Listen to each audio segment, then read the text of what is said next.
For today's video ay mag-unboxing naman kami ng nabili namin na net na ilalagay namin doon sa manukan. So ayan, 100 meters yan guys. Tapos yung lapad niya is 10 to 12 feet. Bale, ang nabayaran namin is 1,953 kasama na yung shipping fee.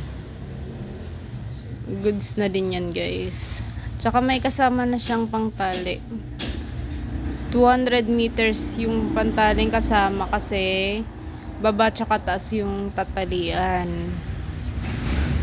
So ayan, di na kami bibili ng pangtali kasi may kasama na siya. Ayan.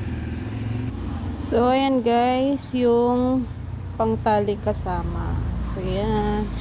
Thank you for watching. Follow me for more.